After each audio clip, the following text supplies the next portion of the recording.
Ladies and gentlemen, those of you who've been coming to these lectures regularly will know that I've fallen somewhat behind schedule, having reached just 1931, with seemingly one further lecture to go to cover the rest of the 20th century. Well, the authorities at Gresham have been very kind and said that I can continue these lectures next year. So what I will do for this and the next lecture, I will hope to reach 1945 and then cover the post-war period in more detail, in the next year. Now, those who came to the last lecture will perhaps remember that I finished with the formation of the national government, which was a conservative liberal coalition, led though by a Labour Prime Minister, whom the rest of the Labour Party regarded as a renegade, Ramsay MacDonald, but primarily a conservative liberal coalition. And it was formed to deal with the economic crisis, a very serious economic crisis. But in fact its main problems were those of foreign policy, in particular the challenge in the 1930s from three totalitarian dictatorships, Nazi Germany, Fascist Italy and Imperial Japan. And these governments have been very harshly judged by historians. The three governments, Ramsay MacDonald from 1931 to 1935, and Stanley Baldwin, a conservative, from 1935 to 1937, and then Neville Chamberlain, another conservative, from 1937 to 1940. And I think we all have the image in our minds of Neville Chamberlain coming back from the Munich Agreement with the piece of paper in his hand signed by himself and Hitler, which he said guaranteed peace. And these governments have been bitterly attacked for not preparing Britain for war and for leading Britain, so it said, in 1940 into perhaps the most dangerous moment of our history.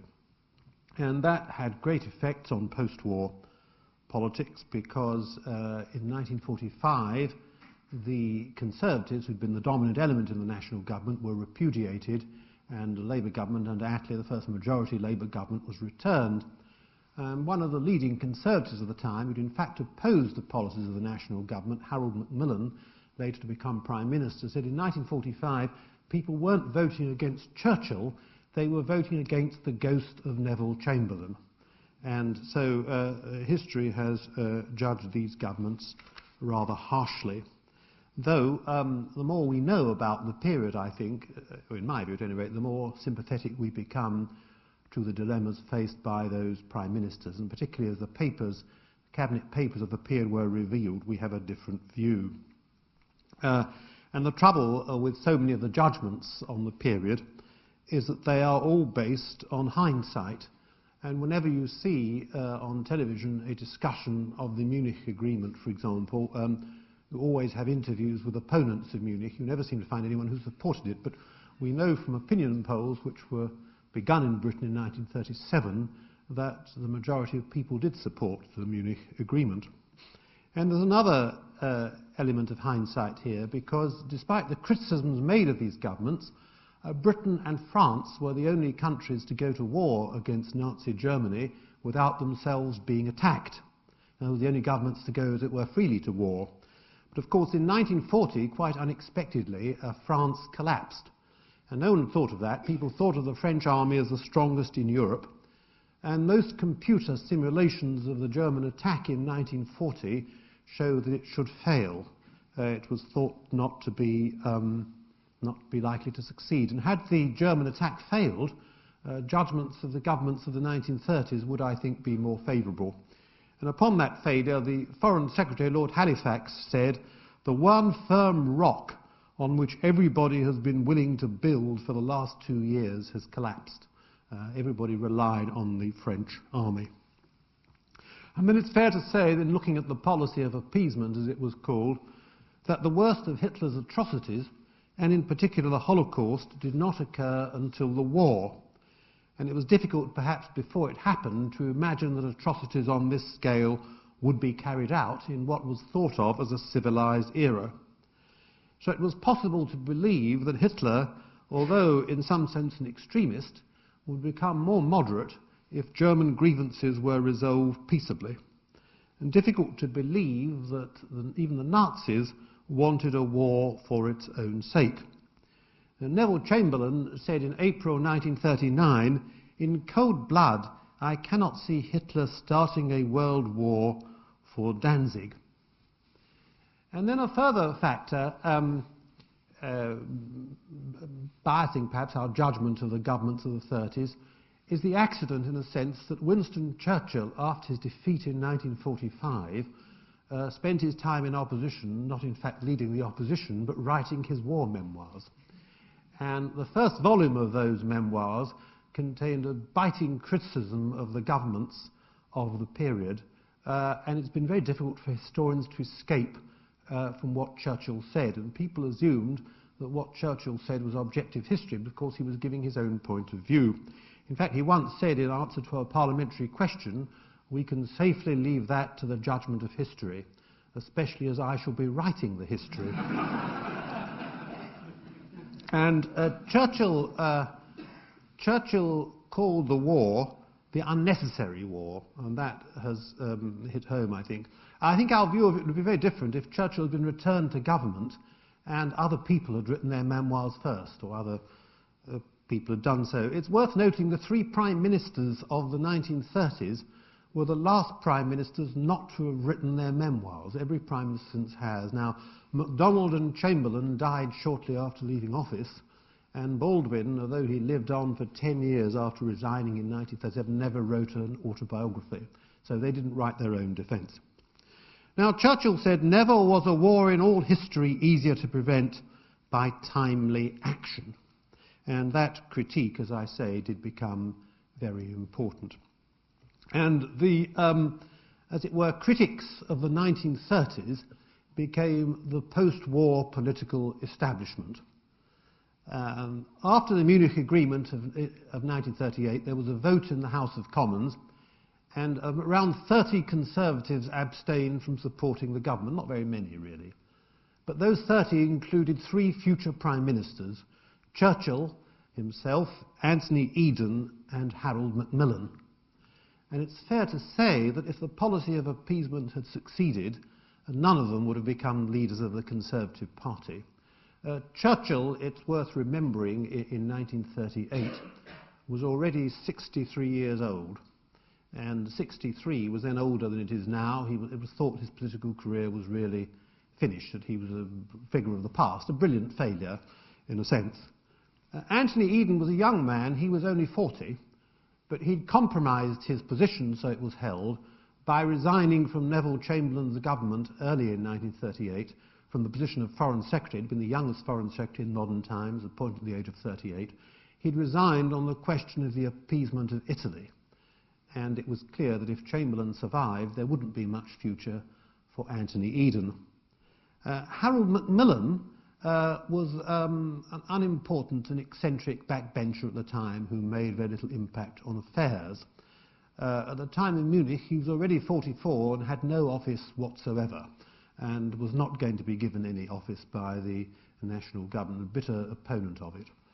And there's a story in the war that Churchill was talking to Harold Macmillan, and rather, as Macmillan saw, a rather interminable monologue about the evils of Hitler.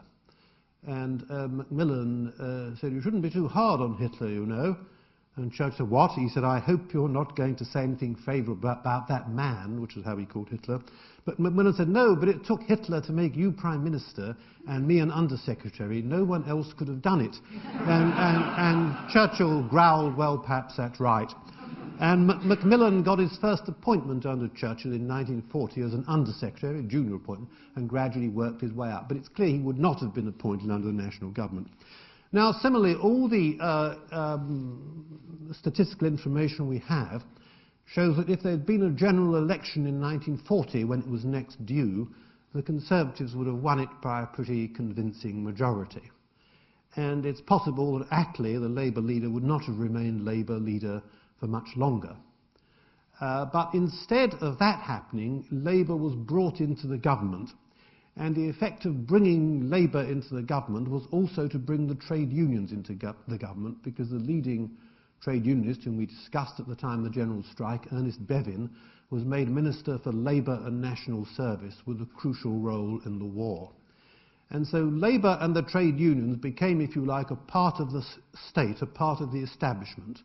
And that was a very different matter from 1931, because the implication of the national government of 1931 was that Labour couldn't be trusted, that Labour was somehow not national, it was somehow outside the state, not, if you like, patriotic. But 1940 brought Labour into respectability and helped the Labour Party win the election of 1945, because Labour could say it had a double advantage. It could say not only had it opposed the policies of the national government in the 1930s, but you couldn't say Labour was an irresponsible opposition, because after all, Labour had been in government from 1940 onwards, part of the government. And during the 1945 election campaign, Churchill made a very ill-judged speech in which he said that a socialist government in Britain could not work successfully without introducing some form of Gestapo. And that struck people looking at Attlee and Bevin and Morris and the rest as a bit absurd. And Attlee had a wonderful refutation of that in his reply on the radio. He said, "I understand why Churchill said that, because he wanted to draw a clear distinction between Winston Churchill, the great war leader, and Mr. Churchill, the leader of the Conservative Party." And he said he didn't want people to vote for him just because of his success in the war, but he wanted to draw attention to the fact that he was also a leader of a Conservative Party, which was a bit wild in its outlook, and that proved very effective. But anyway, the point I'm making is that the opposition to appeasement brought together a new political establishment which, as it were, had every interest in damning the leaders of the 1930s. But I think one has to go back to look at what actually happened rather than what, in hindsight, people said happened. And I think the first point to make is one I made before when talking about the end of the First World War, that 3 million British families were affected by it. 3 million families had lost a husband, a father, a son, or a brother. 750,000 people were killed, soldier, young men were killed, a lost generation. And there were war memorials constructed in every town and village. And I think the First World War had a much deeper emotional impact upon Britain than the Second. And this affected particularly the awareness of what one might call the opinion-forming political elite. Harold Macmillan used to say that his career at Oxford, he'd been an undergraduate when the war broke out, had been interrupted with the war. And he said he couldn't bear to go back to Oxford because in his college he was just one of 2 scholars and exhibitioners left alive. And he said the rest of them, as he used to say, had been sent down by the Kaiser. None of them left. And therefore it was very natural to say that this was the war to end war. There should never again be another war. And more than that, that no sensible person in any country could ever want a war again, and therefore anything would be better than that. And I give an example of that from my own experience. In the year 2002, I wrote an article for the Times on the 50th anniversary of the death of George VI.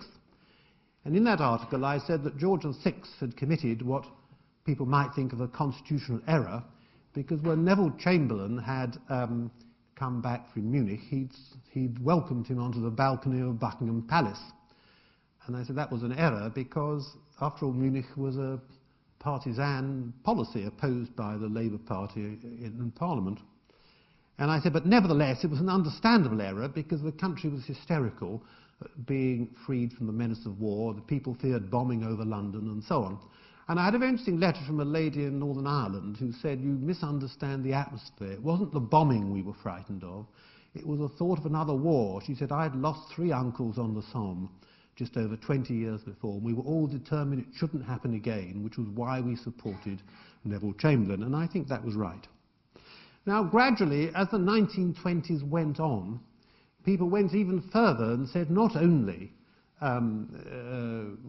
should there never be another war, but perhaps even the First War itself had been a mistake, a bit pointless. What had it actually achieved?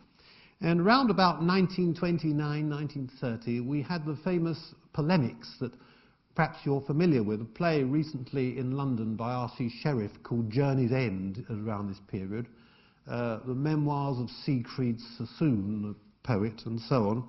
Actually, both of those men were actually in favour of the war. They thought it had been a good thing, but that message was lost, obviously, in the literary creations. People said it was also a mistake to believe, as they'd thought immediately after the war had come about as a result of German aggression. They said it resulted from a competitive arms race, each country rearming, from alliances and so on, and that there was a warlike atmosphere being produced in Europe, and therefore we must make sure that didn't happen again. It was rather unfortunate this view came just as Hitler was coming to power in Germany. Perhaps it shows that all you learn from history is how to make new mistakes and not the old ones. Now, in order to avoid another war, the Allies after the war, primarily the Americans, decided that they should set up a League of Nations. And the League of Nations was intended to be an international policeman. And just as if you had a lawbreaker domestically, the police would intervene to deal with a lawbreaker and impose sanctions of various sorts.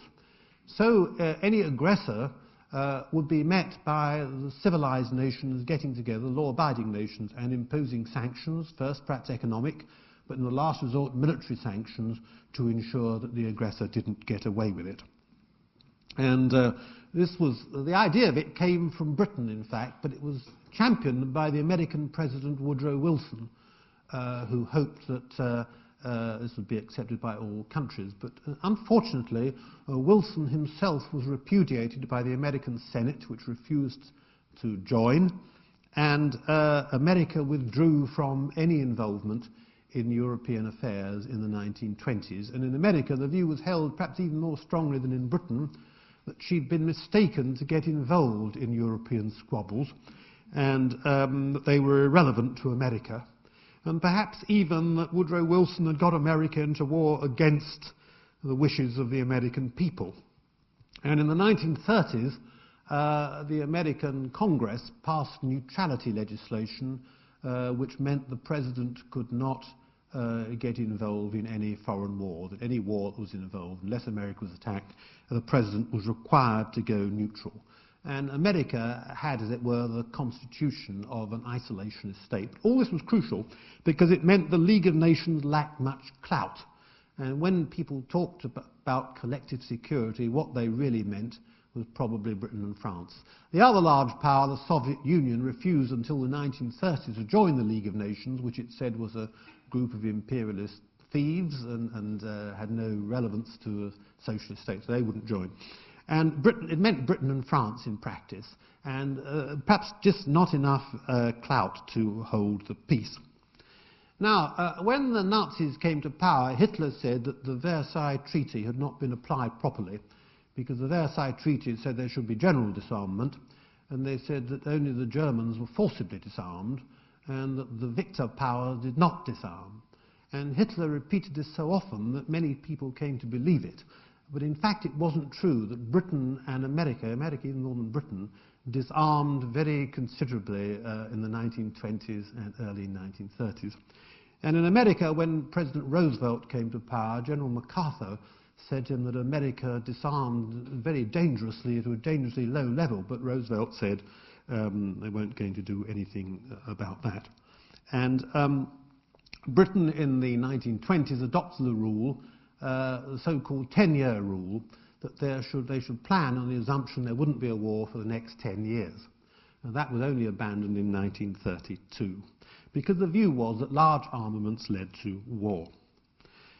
Now, the critics of the national government, led by Churchill, said that the national government itself failed to disarm, and that view can't, I think, be sustained. And any of you who've seen the King's speech, it's a bit of a caricature and very, very unfair, I think, to Stanley Baldwin, the Prime Minister of that government.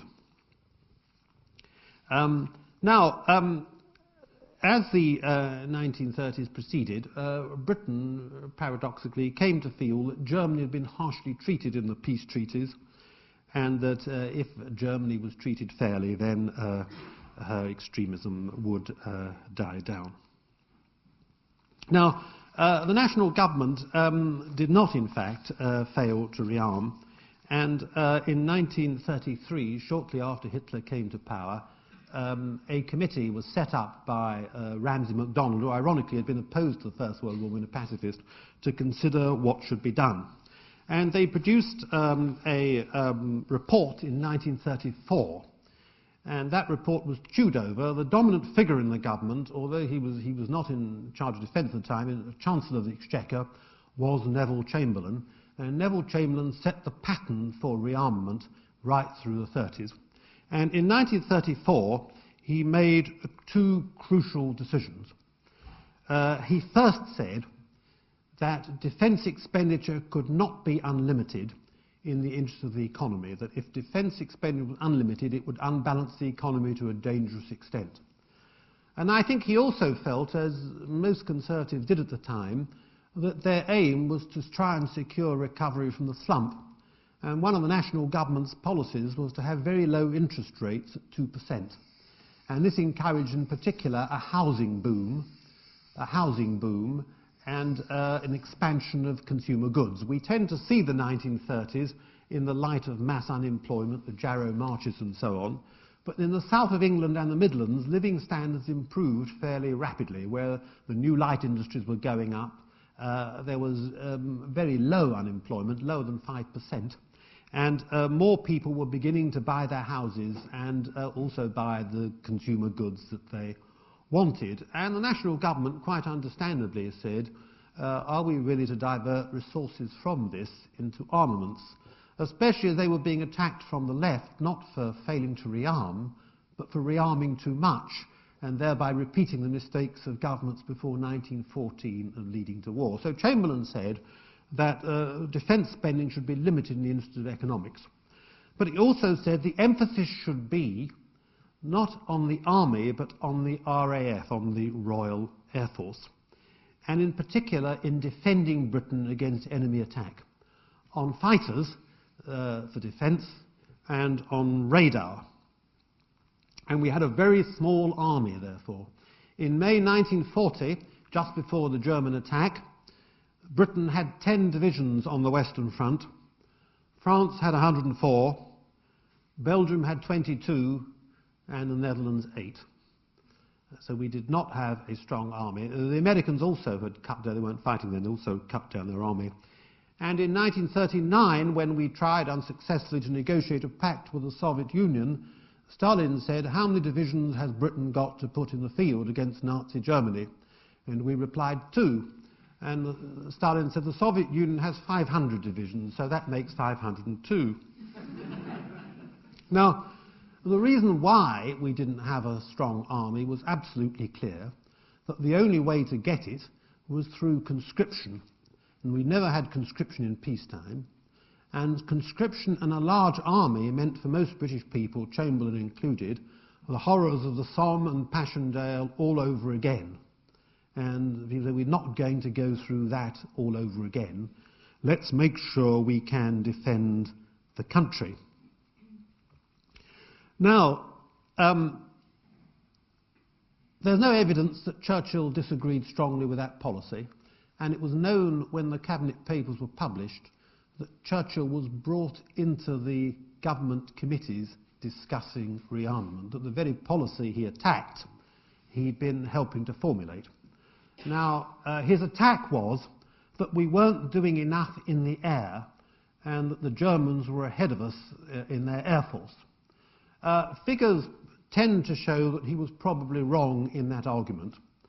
It may be the national government didn't mind being attacked so much by Churchill because it made them appear moderate. They could say Churchill's a warmonger, not us. But in any case, the argument over the Air Force was, I think, a sideshow. The real question was, are you prepared to have a large army? And Churchill did not himself favour a large army. He said, if you've got a strong Air Force, you do not need conscription in peacetime. So the real debate, I think, was ignored. The only people calling for a large army were the military, the leaders of the army, and they were dismissed as blimps, old-fashioned people who want to lead the British into another bloodbath. Now, the consequence of this was obvious, that the brunt of the fighting would be done by the French. And the British said, the French can supply the army, and we'll supply the air force. Now, if you were a French leader, you might perhaps not be too happy at that. The French would lose all their men while the British were fighting from the air. And in fact, British policy under Chamberlain was really the policy of an isolationist state, a state which was going to defend itself against attack, but couldn't do very much to stop Hitler in Europe. Or rather, you may say, it was the policy of someone who was an imperialist. And one has to remember that Neville Chamberlain was the son of the great imperialist Joseph Chamberlain. And at that time, Britain was a very different sort of country from what it was now, because a quarter of the world was part of the British Empire. Britain was the superpower in the way that perhaps the United States is now. A quarter of the world was painted red. And the older ones among you may perhaps remember history lessons where you saw a small island in the middle with the rest of the world, a lot of it anyway, painted red. So Britain was a very large empire, if you like, a satiated power. The head of the Admiralty, Lord Chatfield, said, we have got most of the world already, or the best parts of it, and we only want to keep what we have got and prevent others taking it away from us. Now, if you take that view, you may say what happens in Europe perhaps doesn't matter too much.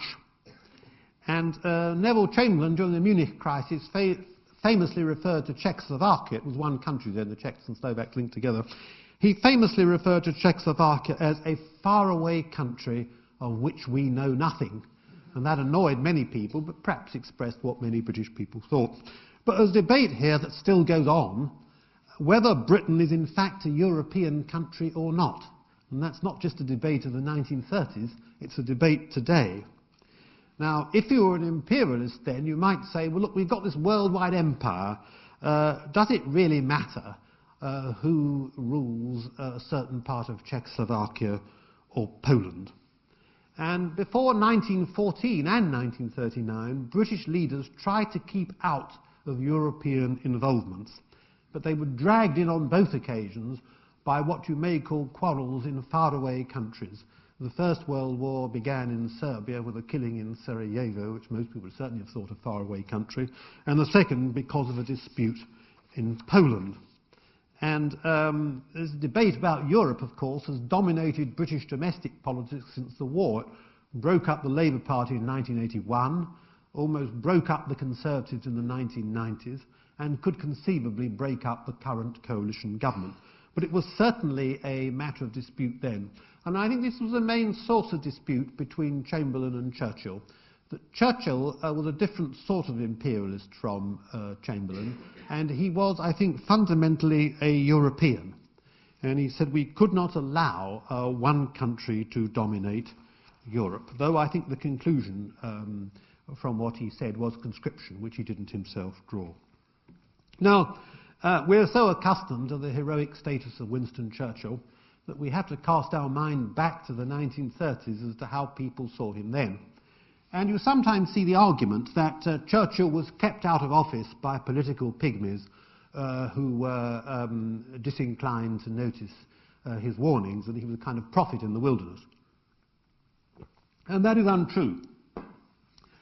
Churchill was not a member of the national government because he'd resigned from the Conservative shadow cabinet earlier in 1931, in January 1931, and he'd resigned because he didn't agree with the Conservative policy that India should be steered to self-government.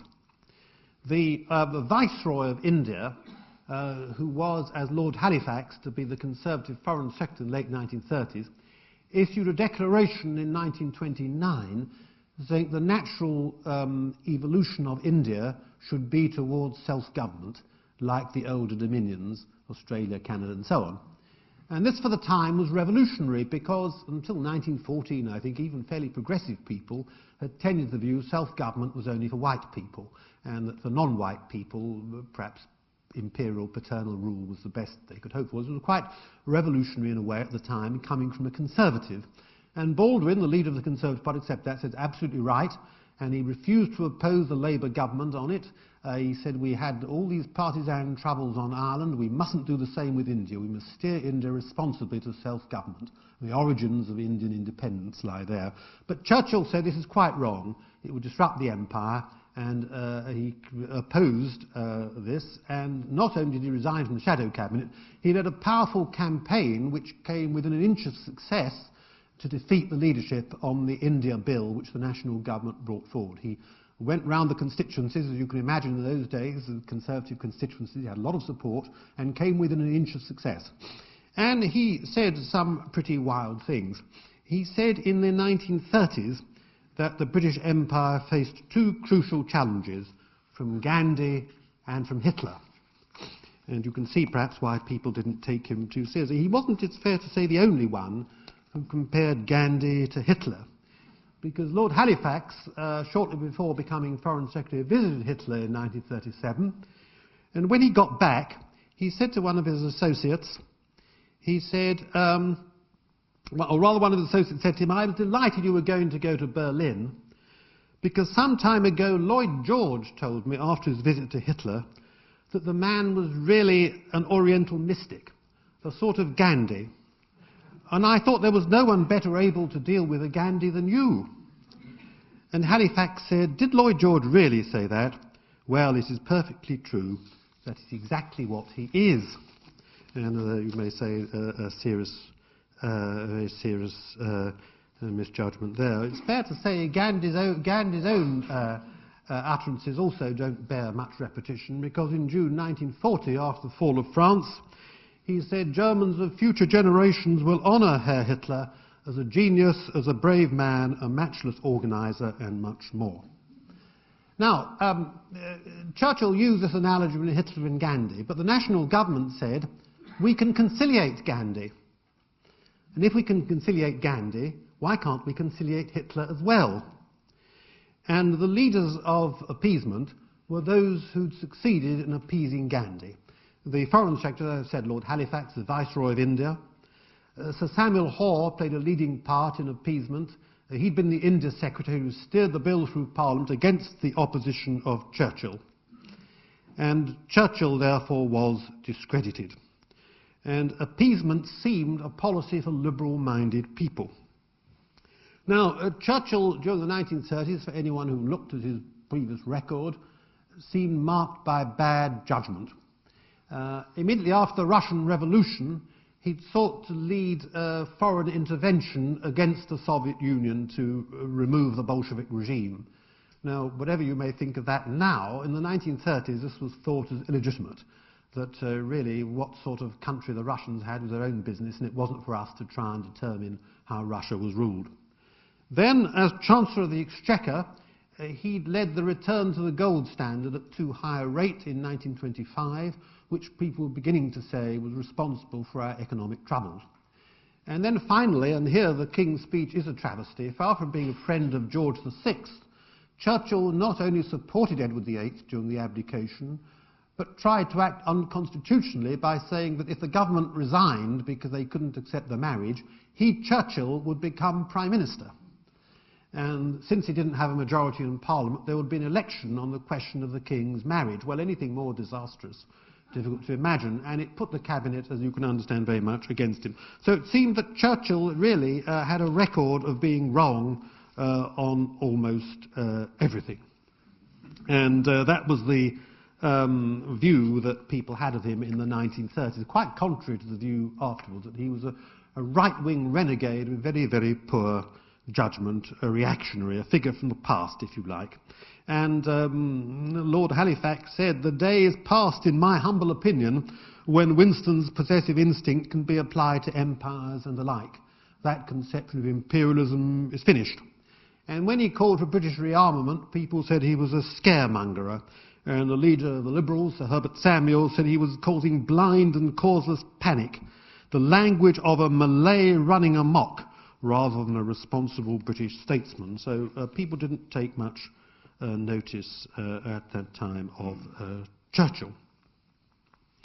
Now, the national government then faced a difficult problem, and it didn't have the advantage of the hindsight that we have now, and they decided to follow conciliatory policies towards the dictators. Now, the first serious breach of treaty obligations of a territorial kind on the part of Hitler took place in March 1936, when he reoccupied and remilitarized the Rhineland part of Germany, that is the left bank of the Rhine, which had been demilitarized by the Treaty of Versailles.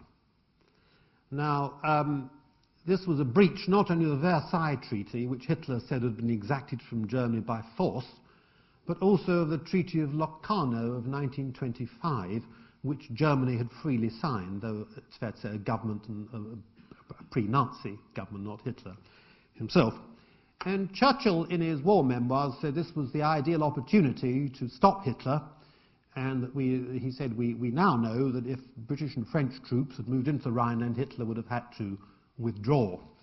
Now, if you look at what happened at the time, Churchill made no comment about the Rhineland at the time, and I haven't found one British politician who said that this should be met with force. And the reason being that we now know the British and French had realized that the Rhineland provisions were untenable. They could not forever prevent Germany from occupying her own territory or putting troops in her own territory. And they said, it being untenable, we have to give up that position. What can we get in return for giving it up? Now, the Germans are well aware of this, British and French thinking, and so they weren't taking a risk, as much of a risk as previously been thought, in reoccupying the Rhineland. They knew the British and French would not fight for something they were in any case going to give up. Now, and apart from that, in 1923 the French had followed a similar policy, because when the Germans defaulted on their reparations payments, they'd occupied the Ruhr with French troops. That had done no good, and after a while they'd simply had to withdraw. And the same would happen in 1936 if British and French troops had gone in and the Nazis had withdrawn, and we'd have found ourselves permanently trying to hold down a hostile population and would have had to withdraw, and possibly Hitler's prestige would have increased. So I don't think this was a great missed opportunity, and nor did people at the time. And even Harold Macmillan, who was a bitter opponent of the government, he said in 1938 in his constituency that Hitler had a good deal of reason behind him in the reoccupation of the Rhineland. So I think that was not a lost opportunity. Now, in February 1938, Neville Chamberlain's Foreign Secretary, Anthony Eden, resigned from the government in protest not against the appeasement of Germany, but against the appeasement of Italy. And Chamberlain was rather eager to reduce the number of Britain's potential enemies, and he therefore sought to make an agreement with Mussolini of Italy, the leader of Italy. And Eden said this shouldn't be done until Mussolini kept his earlier agreements. And his earlier agreement was to stop sending so-called volunteers to Spain to help the Franco side in the Spanish Civil War. Mussolini had promised to stop that, but he hadn't in fact done so. And Eden said there's no point in signing a further treaty with Mussolini until he accepts the previous one. He should keep to his word. Now, the resignation of Eden was made the subject of a purple passage in Winston Churchill's war memoirs, and Churchill said that there were many times in the war when he felt depressed and upset, but he said he never felt the sense of gloom that he'd felt when Anthony Eden resigned. He said, well, one night he couldn't sleep, because he said this was a symbol of young Britain. He said he hadn't always agreed with Eden, but he stood for something very firm and important and idealistic. And with him out of the government, the policy of appeasement clearly would have no obstacles, and it was the one time he really felt very depressed about the future. Well, that may be so, but he did immediately after the resignation of Eden at the time sign a motion expressing full confidence in the government's foreign policy. So you have to compare what he said later with what happened at the time. Now, later in that year became the real symbol of a policy of appeasement, namely the Munich Agreement. And this, I think, too, has been misinterpreted, and the general way it's seen, perhaps a caricature, is of Neville Chamberlain, rather weak and naive, being bluffed by Hitler. And I think that isn't true. Firstly, Neville Chamberlain was by no means weak. He was one of a strong prime minister, very powerful, knew his own mind extremely well. Secondly, the policy followed at Munich was not the policy of a single individual. I think that's very important.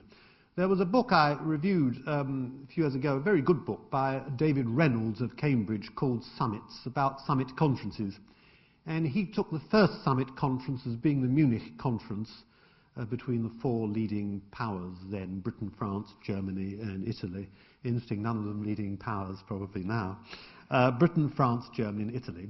And I think that's a mistake, because the policy Chamberlain followed was a policy laid down by the cabinet, and not just at the time in the Munich Agreement, but beforehand. Because the government had to face the problem that after the so-called Anschluss with Austria in March 1938, that is the link between Germany and Austria, it was very clear that Czechoslovakia might be under threat. And the cabinet met to consider their policy. And they said that they would not go to war to keep the German-speaking territories of Czechoslovakia within Czechoslovakia. It all decided that. That was a policy. And Munich, in a sense, was the implementation of that policy. And therefore, in a sense, the conference didn't decide anything. The important decision was made by the cabinet, for good or ill, in March. And Munich merely ratified a decision that had already been made and dealt with the procedures rather by which German territorial claims would be carried out. Now, Neville Chamberlain didn't like this policy. In March 1938 he wrote the following to his sister. I should say that he was a very assiduous family man, fortunately for the historian, and every week he wrote letters to his wife, if his wife was in Birmingham, he represented the Birmingham constituency, and also to his two sisters, laying out in great detail the basis of his policy. And he said this in March 1938. He said it made his blood boil to see Germany getting away with it time after time and increasing her domination over free peoples. But such sentimental considerations were dangerous, and we must remember the forces with which we were playing. Were we sufficiently powerful to make victory certain? Frankly, he did not think we were. He thought that a time would come when a gamble on the issue of peace or war might be contemplated with less anxiety than at present. At this moment he was certain public opinion in Great Britain would not allow His Majesty's government to take such a risk, and it was no use for this government, or indeed for any other government, to go beyond its public opinion with the possible effect of bringing destruction to brave people. Now, he was confronted with the view of the Chiefs of Staff, which supported him, that Britain was in no condition to go to war. They held that unanimously. And in my opinion, it's a brave Prime Minister who goes to war in those conditions when the Chiefs of Staff say you're not in a position to do so. And he made the point that public opinion would not allow the government to take such a risk, for this reason, that whatever you thought of Hitler and his government, he had on his side at that time the argument from self-determination. After all, it was argued the Germans in Czechoslovakia did not want to remain in Czechoslovakia. They wanted to go back to Germany. Are you going to go to war to stop them doing that? And more particularly, the purpose of going to war would not be simply to deal with that problem, but to remove Hitler, and that possibly would involve a long war. Would the British people have the stomach for it? Would they think it was really a cause they ought to fight for at that time? And I think the answer must be very dubious. Now, he wrote to his sister about the alternative policy which Winston Churchill was putting forward, and that was for a grand alliance between Britain, France, Czechoslovakia and possibly the Soviet Union. And Chamberlain wrote to his sister, "You have only to look at the map to see that nothing that France or we could do could possibly save Czechoslovakia from being overrun by the Germans if they want to do it. Therefore, we could not help Czechoslovakia. She would simply be a pretext for going to war with Germany. That we could not think of unless we had a reasonable prospect of being able to bend her to her knees in a reasonable time, and of that I see no sign. I have therefore abandoned any idea of giving guarantees to Czechoslovakia or to France in connection with her obligations to that country. But he spoke in terms of what he decided, but that was the Cabinet's view. Now, Czechoslovakia attracted much sympathy in Britain. It was the only democracy at that time east of the Rhine. Every other country was a dictatorship. But of its population of 10 million, 3 million were German-speaking, mainly concentrated in the northwest and southwest parts of the country near the borders. But it was also divided by other ethnic conflicts with the Slovaks, the Czechs and the Slovaks, which of course broke the country up in the 1990s. And there were also strong Hungarian and Polish minorities which had claims upon the country. Now, in 1935, the German Nationalist Party in the territories, fairly close to a Nazi party, won more votes than any other in the German-speaking areas and became the second largest in the Czech parliament as a whole. And they were threatening the unity of the country.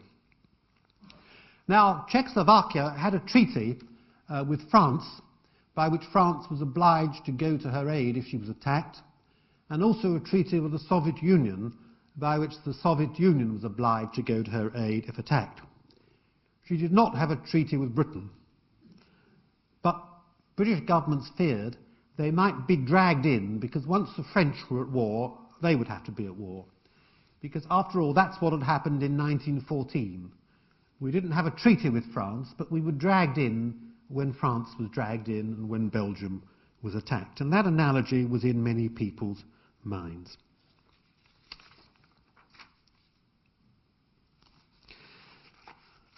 Now, as time went on, tension during the summer and autumn months ratcheted up.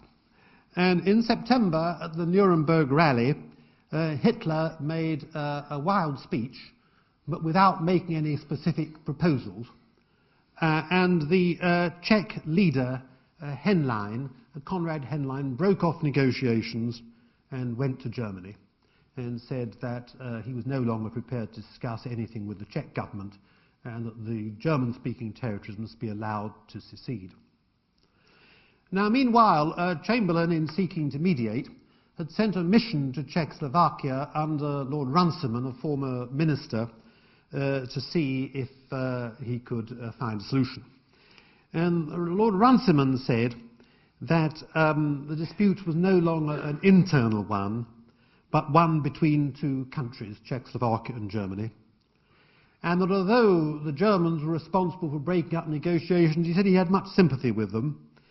And he said that although Czech rule was not oppressive and certainly not terroristic, it had, he said, been marred by tactlessness, lack of understanding, petty intolerance and discrimination to a point where the resentment of the German population was inevitably moving in the direction of revolt.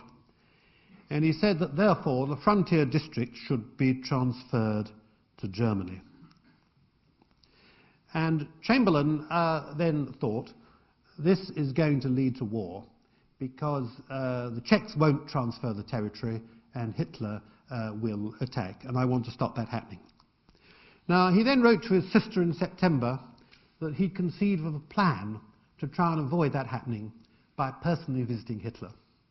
And he said, I fully realise if things eventually go wrong and the aggression takes place, there will be many, including Winston, who will say that the British government must bear the responsibility, and that if only they had had the courage to tell Hitler now that if he used force, we should at once declare war, that would have stopped him.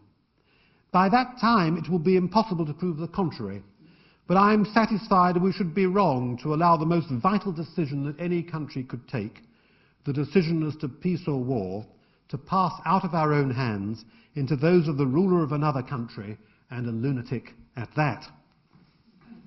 Now, the first public proposal that the German-speaking territories should be ceded came not from any conservative, but from a left-wing newspaper, the New Statesman, which said at the end of August, before Hitler's speech at Nuremberg, the strategical value of the Bohemian frontier should not be made the occasion of a world war.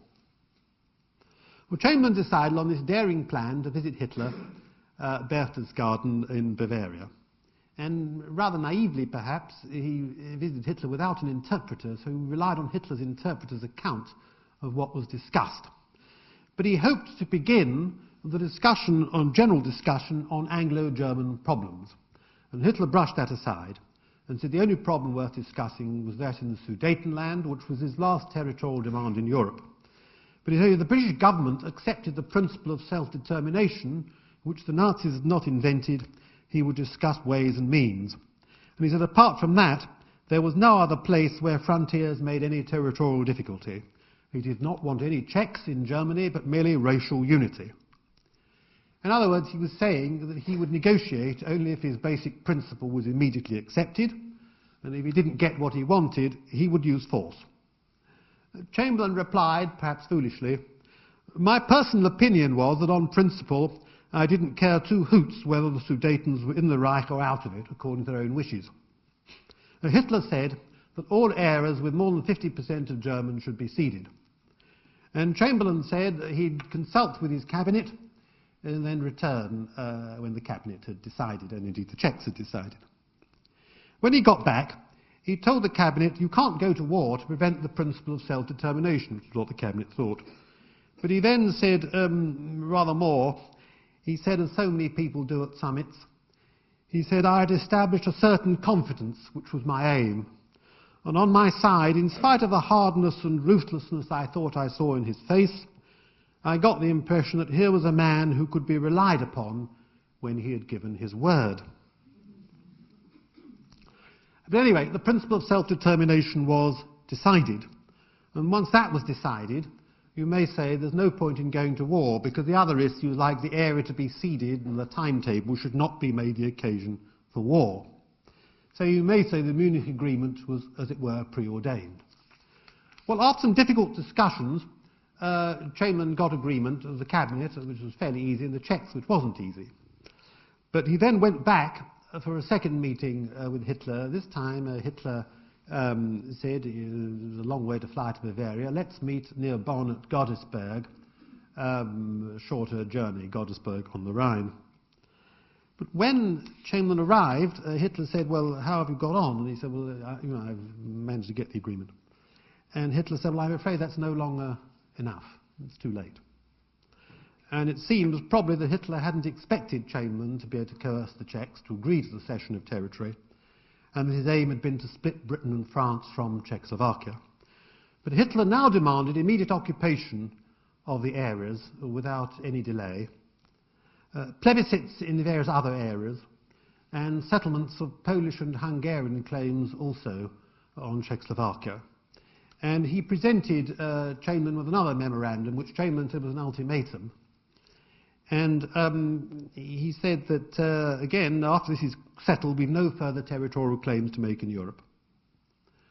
Chamberlain came back to the cabinet and said, this is terrible, it's very difficult, but still, we have agreed the principle of self-determination. And Hitler's object, he said, was racial unity and not the domination of Europe. And he said that Hitler trusted him and would work with him and would not deliberately deceive a man whom he respected. At this point, the cabinet rebelled, led by Lord Halifax, Foreign Secretary, and said there was a distinction between an orderly transfer of territory and a disorderly transfer, and that they couldn't accept the Godesberg Memorandum. At that point, it looked as if Britain was heading for war. And Chamberlain made a famous broadcast, the broadcast I quoted from earlier, about a quarrel in a faraway country of which we know nothing. It was seemingly a minor quarrel being blown up like Serbia before 1914. Suddenly we were all getting in a war. Exactly when people heard him speak, they thought they were reminded of 1914. But he also said in a radio broadcast, armed conflict between nations is a nightmare to me. But if I were convinced that any nation had made up its mind to dominate the world by fear of its force, I should feel it must be resisted. But he thought about this and said it's mad to go to war over what amount to procedures. And he sent another letter to Hitler and said, why don't we discuss all this together at a conference? And Hitler agreed. And Chamberlain then set off for Munich. And at the airport, Heston Airport, the predecessor of Heathrow, Chamberlain was very fond of Shakespearean quotation, knew a lot about Chamberlain. And to the waiting newsmen he said, quote, I think from Henry IV, he said, out of this nettled danger we pluck this flower safety.